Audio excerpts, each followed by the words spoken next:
It was not a dull night on Tuesday as the White Sox offense tried to overcome an unfortunate outing by Giolito and some bullpen missteps, but ultimately the White Sox could not catch the New York Mets. Jake Berger and Yasmani Grandal had big nights, and Tim Anderson had a 3-hit game. The Sox try to get back on track against an old nemesis, Justin Verlander. You are Locked On White Sox, your daily Chicago White Sox podcast. Part of the Locked On Podcast Network, your team every day.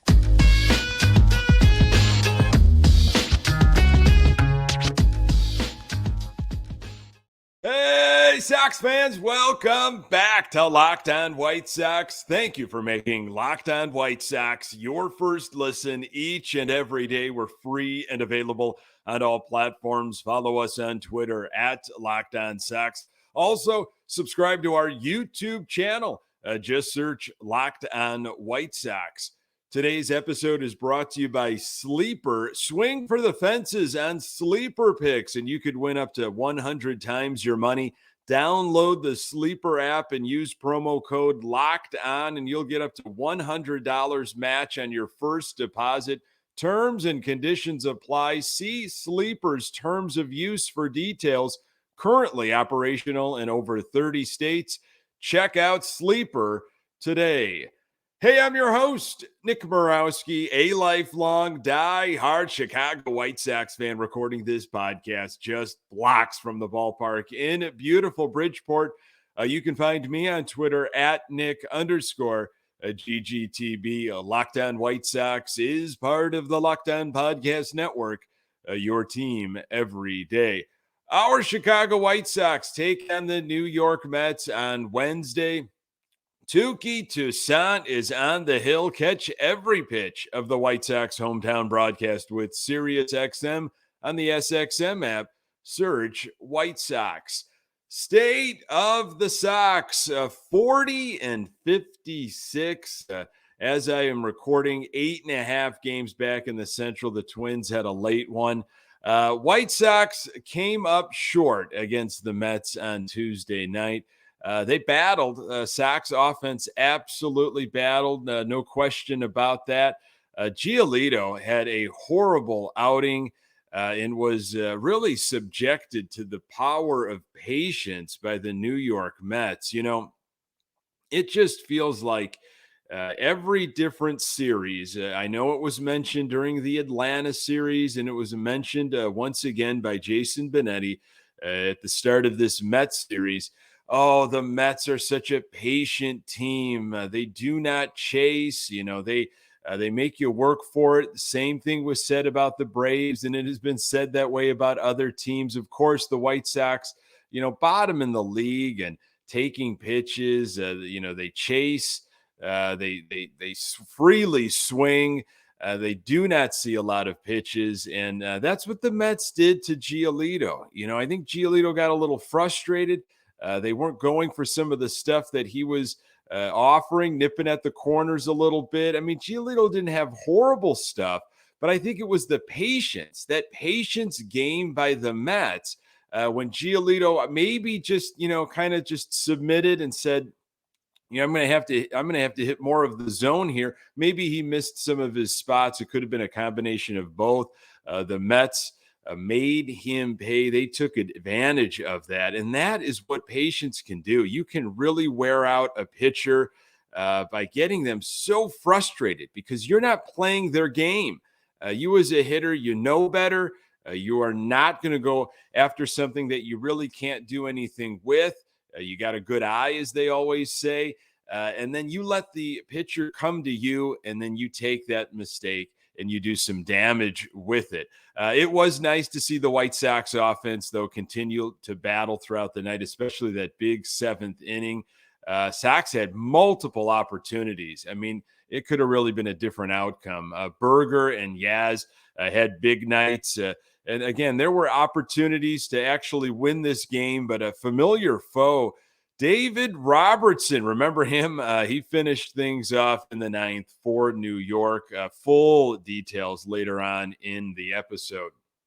As we are just around 2 weeks, probably less than 2 weeks, I guess, from the trade deadline, August 1st. We're still talking about that trading game. What is going to be happening with some of these White Sox players? Maybe some, relievers, maybe some starting pitching, maybe, other position players. This was John Heyman from the MLB Network. According to John Heyman, the Houston Astros would love to add Dylan Cease to the mix ahead of the deadline.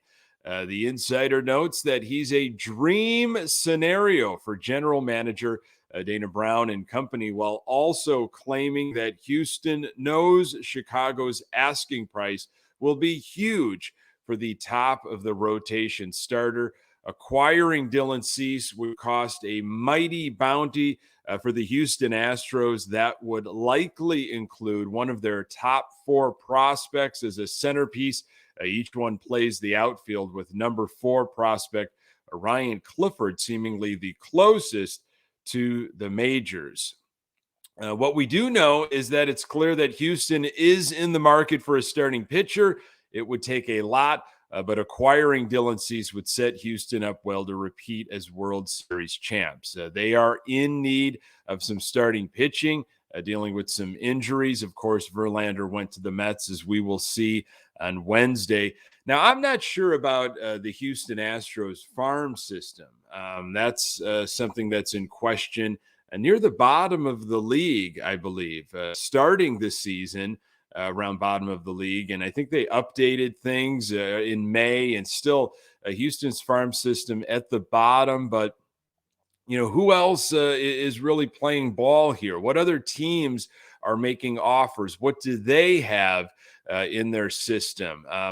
So if you're going to deal Dylan Cease, you absolutely have to get everything and then some, with a couple of years control on his contract. Now, James Fox, when he was with us from Future Sox last week talking about the MLB draft, we talked a lot about the current situation of the White Sox, and I'm pretty sure we had this conversation. I know he had it with Sox in the Basement, and he told me about this. I think we were recording at the time, but his viewpoint was, look, maybe the White Sox deal Dylan Cease, someone that they just don't feel they're ever going to be able to pay for, with Scott Boras as a representation. And again, the track record of the Chicago White Sox paying for premium pitching is just not there. Now, maybe a guy like Lucas Giolito, who has been saying all the right things of, I want to stay in a White Sox uniform, and, I want a pitcher. They know how I feel. We'll see how it all plays out.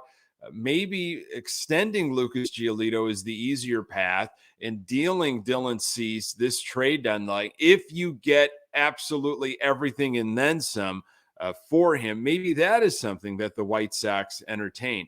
It's not easy. It doesn't sit well in the stomach, any of these decisions, to know that we might be dealing one of these starting pitchers, Cease or Giolito, that were going to take us not only to a series win, but to get to the ALCS and beyond, to capture a World Series title. We're going to be trading them away before we even got a playoff series win under our belt. It's not easy. But this is the situation where the White Sox are in. You had that great series against Atlanta. That you took 2 of 3, despite what Michael Kopech did in the game 1. And you're saying, okay, we got a day off. We're heading to New York, and you have this kind of game with Lucas Giolito on the hill. So you might say to yourself, well, does, one outing by Giolito, one bad outing, I should say, does that really deter potential suitors? I don't think so. It doesn't help, probably, but it might not hurt. Decisions have probably already been made on Lucas Giolito. I'm sure trade packages have already been presented to Rick Hahn and company, especially during the All-Star break. Giolito has put a really nice season together, and I'm sure teams have already made their bid, and they're keeping eyes on him. But I think Giolito might get another starter. But if there is a team out there that already knows, hey, look, we'll throw that outing against the Mets away. We know Giolito is our guy. Then I don't know if Giolito has another start in him in a White Sox uniform. I would feel like that new team would want to get their hands on Giolito and get him in their rotation as soon as possible. Sounds like the White Sox are asking a lot for not only, of course, Dylan Cease, which you should be, Lance Lynn. I haven't heard a lot of the asking price for Giolito, but it sure seems that the Sox want it all if they are going to start dealing.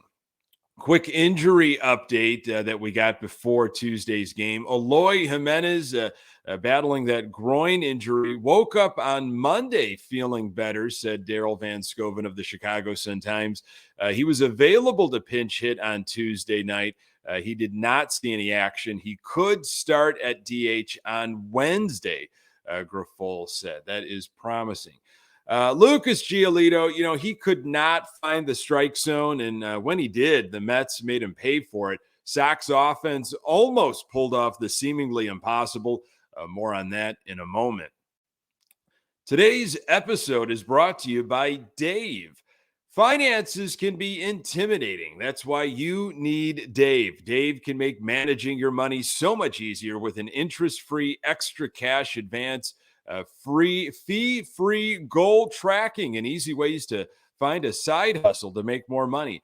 Dave is the banking app that's leveling the financial playing field. When you download Dave, you could get up to $500 in 5 minutes or less. No credit check, no late fees.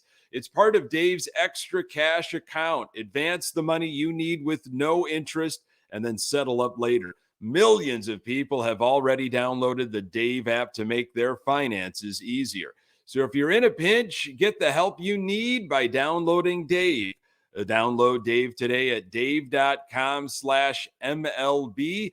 That's dave.com/MLB. You can get up to $500 in 5 minutes or less. No credit check, no late fees. Download the Dave app now or go to dave.com/MLB. Our Chicago White Sox face off against the New York Mets on Wednesday. Catch every pitch of the White Sox hometown broadcast with SiriusXM on the SXM app. Search White Sox. On Tuesday, a lot of scoring going on, which, again, you know what that usually means for Wednesday, but we'll get to that later. Sox fell to the Mets 11-10. This was in regulation, too. This wasn't an extra innings game. It was Lucas Giolito against Carlos Carrasco. And top of first, Carrasco on the hill. Benintendi had a really nice series in Atlanta. Started things off, though, on Tuesday with an infield ground out. TA still hitting second. He was plunked on the thigh with his first at-bat. Luis Robert Jr. swinging at the first pitch, struck out on a nasty breaking ball from Carrasco. Then Vaughn grounded out. It was a pretty quick first inning for our White Sox, but no surprise there. Giolito coming into Tuesday night, last 17 starts, 6-5. 103 innings, 108 strikeouts, 33 walks only, and a sub-3 ERA, 2.96. Well, bottom of the first was not kind for Giolito on Tuesday. Mets are selective. They are a very selective group of hitters, and they proved it in the first. Gio went full count to Brandon Nimmo, and Gio walked him. Not a good way to start things. Gio had Tommy Pham, 0-2, and then he got a fastball down the middle, and he ripped a double down the left field line. Nimmo scored very quickly, 1-0 Mets. Gio's fastball sitting 94 miles per hour. That dropped a few down to 92 later in his outing. Lindor was patient as Gio tried to attack the top of the zone, and a pass ball allowed Pham to get to third base. Lindor waited out Gio and took another walk. Runners at the corners, nobody out for the Mets. Pete Alonso with a sac fly to left, 2-0 Mets. Gio got McNeil to commit on a slider in the dirt for the second out, but the next batter got a gift. Gio's 1-0 slider hung for Alvarez, and it was destroyed for a 2-run home run, 4-0 New York. Next batter, Beatty crushed a middle offering to dead center for a solo shot. 5-0 Mets. Absolutely unreal, but it was missed spots, lack of control, probably some 11-day rust, but a horrible start to the game for Gio. He threw 35 pitches in the first inning. Top of second, Carrasco, a really nice curveball he had working. Berger struck out, but Yaz punched his 7th home run of the year to right field, hit it off a slider that just spun in the middle of the zone. 5-1 Mets. Bottom second, the 9th hitter led off for the Mets, but Gio got him to ground out. Then he went full to Nimmo for the second time, and Nimmo walked for the second time. Gio had a good changeup working to Pham, 80 miles per hour, struck him out for the second out. Then Lindor ripped the first pitch he saw in the gap in right center. The Nimmo walk came around to score. 6-1 Mets. Top of third, Sebi swinging at the first pitch he saw and popped out into foul territory. Lack of patience by the White Sox early on. Benintendi was far more patient, though, and was able to work a walk. TA shot one in the gap for an RBI double. 6-2 Mets. Luis Robert Jr. with a base hit to left field. Sox had runners at the corners, 1 out. Robert stole second, which was a nice thing to see. Vaughn struck out, which, Vaughn, you have got a job to do. You've got to drive the ball. We have an opportunity to at least get a sac fly here. Not doing for Vaughn. Berger flew out. Absolute wasted opportunity there to tack on more runs. Bottom of third, Gio issued another walk, this time to Alvarez. But Gio got a couple strikeouts and kept the Mets off the board. Giolito was at 83 pitches after 3 innings. Top of 4-0 for our White Sox. Bottom 4, Gio's still out there. DJ Stewart took a changeup way out in right field for a solo bomb. 7-2 Mets. Gio allowed some more action on the base paths, and with 2 outs and 100 pitches on the arm, Grifol came out to get Lucas. Bryan Shaw inherited 2 runners. McNeil took a middle offering to left center. Another run scored. It was 8-3 Mets. Top of 5, Benintendi led off with a single. Then Tim Anderson ripped a single up the middle. Sox with something going. Runners at first and second, nobody out. Robert grounded out, but advanced the runners. Vaughn with a ground out, and Benintendi scored to make it 8-3 Mets. 8-4 Mets. Berger held back and smashed a changeup to left field for a 2-out RBI double, and then Carrasco was bounced. Bottom 5, Shaw was still in the game. He hit a batter in the inning, but really nothing else. Top of 6, nothing going on. Colas struggling still with another strikeout. Bottom 6, Shaw issued a walk. That made it to second base. Grifol then went with Tanner Banks to face the lefty, Jeff McNeil, lefty on lefty. McNeil ripped a hanging slider to right field on the first pitch he saw. 9-4 Mets. The Alvarez hit his second home run of the game. It was 11-4 Mets. Banks tried to sneak a fastball past Alvarez, and that did not go well. But here came the White Sox in the top of the 7th. They really went to work this inning. Benintendi drew a leadoff walk. TA with his 3rd hit of the game. 2 on, nobody out. Luis Robert Jr. struck out. Vaughn hit into a fielder's choice. And TA with a great secondary jump. He was going on contact. He was safe at second base, so bases loaded with 1 out. Berger with another smash 2-run score on a double that just barely stayed in the ballpark. 11-6 Mets. Second and third, 1 out for Yaz. He kept it going with a 2-run single. 11-8. Remillard followed suit. Mets brought in a lefty out of the pen. Carlos Perez at the plate with 2 guys on. He walked to load them up. Some passed ball offense. Everyone advanced. Sox made it a 2-run game. Sox had a chance to continue to do some damage here, but Sebi Zavala struck out, and Benintendi flew out to left. 5 runs in the inning for the Sox, but it absolutely could have been more. Bottom 7, Lopez in the game. It was not easy, but Lopez kept the Mets off the board. Top of 8, Sox went fairly quickly and quietly. Bottom of the 8th saw Middleton in the game. He took the route of Lopez, made things a bit interesting, but did not allow the Mets to get another run. Still just a 2-run game. So you head to the top of 9.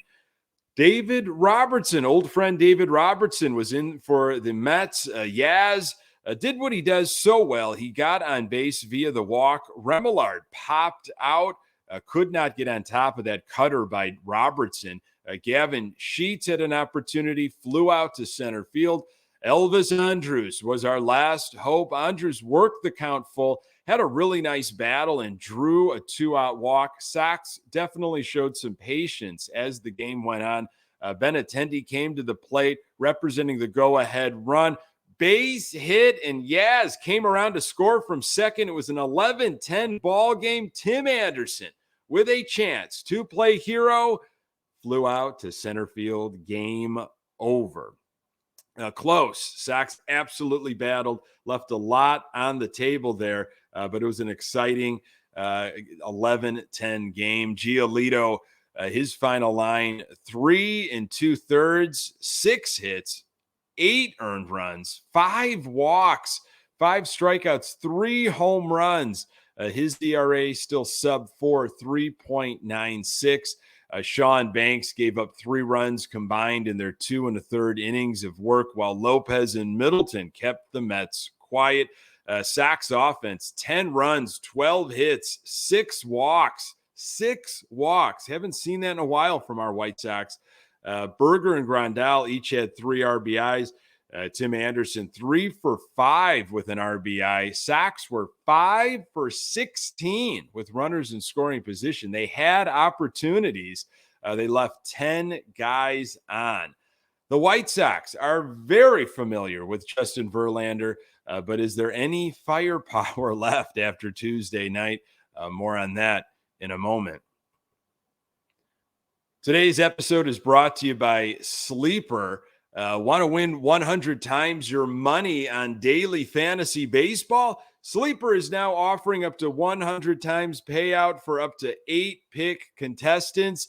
Choose as many as 8 players that you like and pick more or less on your favorite baseball stats like home runs, strikeouts, hits, and more. Get your picks right and you can win big. Sleeper is a fantasy sports and real money gaming app focused on bringing people together through sports and gaming. At Sleeper, it's not just about sports, it's about building personal connections and lasting memories. Swing for the fences on Sleeper picks, and you can win up to 100 times your money. Use promo code LOCKDOWN, and Sleeper will match your first deposit up to $100. Again, use promo code LOCKDOWN, and you'll get up to $100 match on your first deposit. Terms and conditions apply. See Sleeper's terms of use for details. Currently operational in over 30 states. Check out Sleeper today. It's Mets, Sox once again on Wednesday in New York. Touki Toussaint is on the hill against Justin Verlander. Now, Touki Toussaint has a record of 1-0 with an ERA of 2.89 and 21 strikeouts in 5 appearances against the Mets in his career. This will be Touki's 3rd start of the year in a White Sox uniform. Last time we saw Toussaint pitch, he was cleaning up Michael Kopech's mess last Friday in Atlanta, and Touki did a very nice job cleaning up that mess.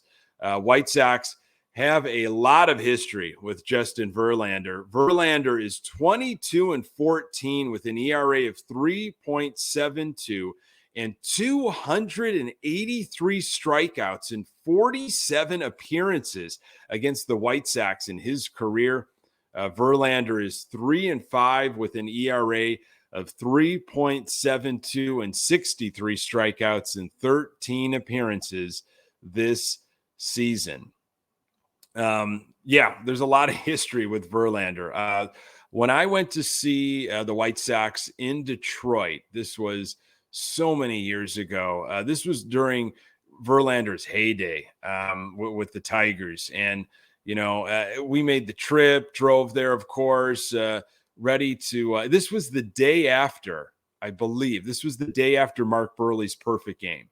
So Mark Burley threw the perfect game, and, we took off and went to Detroit to see that series. We were on cloud nine as White Sox fans, and Justin Verlander was the first guy that we had to see, and he just absolutely mowed the White Sox down. When he was right, he was so dangerous. Sox have had some success against Verlander, but that was Jose Abreu doing the hurt on Verlander. We'll see what the Sox have in store on Wednesday. Thanks so much for making this podcast part of your daily routine. You can find the Locked On White Sox podcast absolutely everywhere you find your podcast. We're on Twitter at Locked On Sox. You can find me on Twitter at Nick_GGTB. Hey, and don't forget to subscribe to our YouTube channel and get any questions or comments you have in for a future mailbag episode at lockedonsox@gmail.com. Our White Sox taking on the Mets on Wednesday in New York. Catch every pitch of the White Sox hometown broadcast with SiriusXM on the SXM app. Search White Sox. Hey, thanks for making Locked On White Sox your first listen every day. Hey, everydayers, you know who you are. I really appreciate it. On the next episode, I will recap Touki Toussaint's outing, and hopefully the Sox offense has some more firepower for Verlander. Appreciate you making time for the Locked On White Sox podcast. I'm Nick Morawski. Until next time, go Sox.